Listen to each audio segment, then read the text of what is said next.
You know when you get on a plane and you get the opportunity to pay for your carbon footprint by making a donation to make you feel less guilty that you've produced greenhouse gases? Imagine this. For every plume of fossil fuel smoke that goes up into the air, a tree springs up in Africa. For 30 years, this has been the bold promise of carbon credits.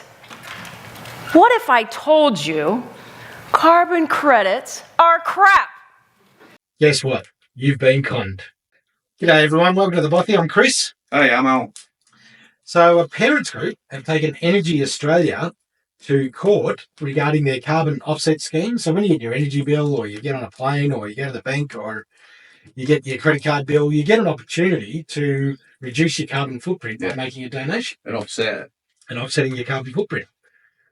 So this group took Energy Australia to court to find out what was happening with all these funds. Yeah. Because 400,000 customers, about $12 for a carbon credit, it ends up being a lot of money. That's about a quarter. Yeah. Yep. So they told their customers they could make a donation to cover the cost of carbon they were using to make their energy carbon neutral. Yeah. But they lied and have been lying knowingly for years, right? So they won't make any information public on how much revenue they've actually raised from their certified emissions reduction credits that they traded to reduce their carbon footprint. One carbon credit through Energy Australia's Go Neutral program is worth around $12. Mm-hmm. And Energy Australia were asking 400,000 customers to buy into that program and pay it. Even though they knew it was bollocks. Even though they knew nothing good was happening with the money. So they already knew that America had already put somebody in prison for doing the same shit. Yeah, and the government had already flagged 3 years earlier in Australia that it was a fraud. And they're still pushing it. The government is, but their watchdog isn't. We'll get to that in a second. While admitting, yes, it's fraud, they also proudly announced in that same period that their profit grew last year to $115 million. What do you expect? Only an energy company. So the whistle was blown on a scam in Australia in 2022 by the head of the Emissions Reduction Assurance Committee, who said he can no longer work with these programs. Because he knows it's bollocks. Yeah, it is a fraud. Correct. Said that 80% of carbon credits were devoid of any integrity whatsoever. Nothing was happening with the money other than it was going... You reckon 80%? 80% of the money was going straight to someone's pocket. Typical Australian reaction was deployed, mate. Mm. Yeah, should be right. Yeah. Ignore that. Brush it under the carpet. So here we are. The banks, large corporations, energy providers, bureaucrats, corporates, all still pushing a lie in the name of greed and in the name of profit. Yep. Costing, guilting us into paying... I've got to pay my $12 so that there's paying more frigging money for bloody... Oh, it's just bollocks, isn't it? Yep. They'd rather make a profit than have the truth come out, mate. Yep. Yeah. Once they went down the hole. So then in 2024, Senator Malcolm Roberts from One Nation called it out in Parliament. Right? So this is over a year ago. This is his quote from his day in Parliament. Carbon credits are a scam designed to transfer wealth from the pockets of everyday Australians and small businesses to the bank accounts of billionaire net zero scam artists and parasitic multinationals. Yep, it's fair. Yeah, it sounds pretty clear. The carbon credits market is now a $5.5 billion scam. 20% of the scam funds the UN. What? 20% of that gets sent to the UN, and the UN keep quiet about it and take the money. Bloody hell. Yep. The rest gets pocketed. And it's similar to what Australia's just introduced with our car market, mate. All those credits that you'll now buy from Tesla or BYD, so just there's nothing behind them. It's bollocks. It's just trading. Yeah. So on any given day, they are bought and sold like stock like shares on the stock market. And they could be $25 today and $40 tomorrow, and $36 the next day and $28 the next day, and then back up to 40. And corporations buy them to get their emissions down. So when there's a shortage or they're a company that needs a lot, price goes up. Supply and demand. But they're just buying lies. Correct. They're buying guilt. And it's not getting anything down. It's Exactly like... right. It's just a farce. It is a farce, mate. There's nothing green about carbon credits. It's a rort in the main. It guilts people into paying billionaires so that they feel better about contributing to the net zero scam. And our government's known all about it for frigging years. The Australian government has a program called the Climate Active program. It allows companies to market their products as carbon neutral by buying these lies, carbon credits. It's the only way they can be carbon neutral is through these offset programs. Yeah. They can't, think airlines, electric, there's no way. Power companies. We've had enough of this green energy lies. It's absolute bollocks, mate. It's just shit. It is. It's shite on top of more shite. That's all it is. Net zero is an industry built around profit. Now these carbon credits are an industry built around profit. Yeah. They're not planting trees. No, they're not He's doing pocketing anything. money. There's a guy in China who's made more than $3 billion selling carbon credits to Europe.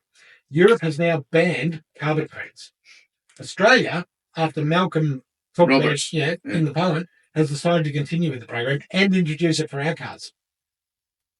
Even though they know it's absolute Started it bollocks. on 1 January 2025. No. Yes. What is wrong with these Our people? government is shit. They are the worst. And I thought Britain was worse, but we're catching up. They're either completely stupid and inept or corrupt. It's got to be corrupt. They can't be that dumb. Policy failures in this country are forcing us into liquidation. There will be nothing left for our future. There'll be nothing. No. Not a thing for our kids. So we were going to have a Royal Commission into COVID. That didn't No. happen. Maybe we're going to have a Royal Commission into this to see where the billions of dollars that Well, Australia that's not going to happen either, because it's going to point. All the fingers are going to point directly at them because they're the ones that are guilty. Yeah, they knew. Yep. So again, every big business in Australia, hang your head in shame if you have one of these schemes, because you are just guilting Australians into handing over their money for no good cause. The money just goes into the pockets of the rich. But to them, we're just stupid sheep that do what we're told. At least 80 cents of every dollar only goes into the pockets of the rich. The rest go to the UN. Great organisation, I man. know. I mean, come on. The United Nations, man. It's just bullshit. Absolute bullshit. It is. The more you hear and the more you find out, like, about our government in general, they are shit. Yep. Not that liberal or any better, because they're all into the same pocket. They've got their hand out in the same pie. It's like they're just all shit. Yep. Apart from like Mark and Roberts, at least brought it to our attention, and a few other things, and the other guy that just lost his Senate seat. Ironically, lost his Senate seat to Roberts. Yeah. They were the last two to get in. It would have been great to keep both of them in there. Yeah, I know. Yeah. Anyway. We need government officials and prime ministers and ministers that are accountable for what they do. We need to get rid of all this bullshit and start facing up to the truth and telling us the facts, not just a bunch of lies, because that's just shit. We need a whole lot of Monica Smiths. Oh, yeah, bring on Monica. Yeah. Out there taking it down. Yeah, I agree. Let us know what you think in the comments. Carbon scheme, carbon credits, rort, scam. Don't buy them because your money is just going into some billionaire's pocket. Yep, just a piece of shit. Exactly right. Thanks for joining us. Thanks, guys. See ya. Join me on my 10,000-mile journey to the heart of Africa to determine whether carbon credits are a genuine solution or a mere smokescreen. So let's go dive into some carbon credits. Have you heard of them before? Yeah. Okay. Have you heard of companies trying to be net zero emissions by 2030? Okay. How about your friends trying to shrink their carbon footprint by eliminating fossil fuels, like getting rid of plastic bags or gas-powered cars? Carbon credits allow companies and individuals to offset their pollution emissions that they can't do anymore internally. And they do this by funding sustainable projects, usually in underdeveloped communities, that either, one, absorb carbon, like planting a tree or protecting a forest, or two, by reducing emissions, by using renewables, such as solar or hydropower. For every 1 ton of carbon offset, a carbon credit is generated and issued, similar to a stock. Carbon credits are traded on an ever-booming marketplace worth over $2 trillion. I refer to this as the climate economy, where environmental and sustainability intersects with economic growth. Last year, an eye-opening article revealed that 90% of all forest-related carbon credits were worthless. In one particular project in Africa, companies innocently bought these worthless carbon credits to reduce their emissions, to offset them, and it generated over $100 million of sales for a climate company. The article went on to state that 30% or $30 million of those sales went to the very African community striving to protect the forest. Okay, I thought, bad for the climate, bad for the companies, but good for the communities, right? What I discovered was a little bit different. So off I set off to my journey to the heart of Africa to determine firsthand how these carbon credits were affecting these communities. My first stop was to go meet with the local African chief. He heads a tribe and a community. I shared with him the article, I explained carbon credits, and I told him his community should have received $30 million of benefits. You know what he said? With that kind of money, this place would look like New York City. Instead, we suffer for the basics: food, clean water, jobs, education, fuel, and oh, by the way, no internet around here. I apologized to that chief on behalf of that climate company, and I told him I would speak up on his behalf. And here we are today.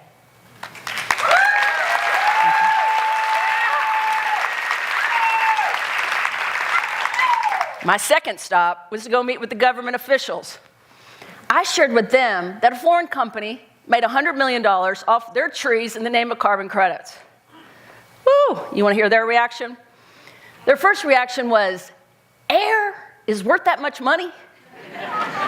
And their second one was one of anger, that they'd been taken advantage of. I promised them I would help educate them and accelerate their participation in this climate economy. To conclude my investigation, I met with the 3 key players of this carbon credit ecosystem, and here are my observations. The first group was the project developer. They valued profit over sustainability.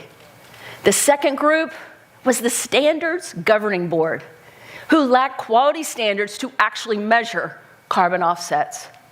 And the third group were the climate investors, who lacked oversight as to what was actually happening on the ground. Each party assured us that their project positively impacted the environment and the communities, that they followed strict international guidelines requiring ongoing assessments and real-time monitoring. Ha! Are you thinking what I'm thinking? If the system was as rigorous and airtight as they claim, why were 90% of the forest carbon credits worthless? And why did the community see so little benefits?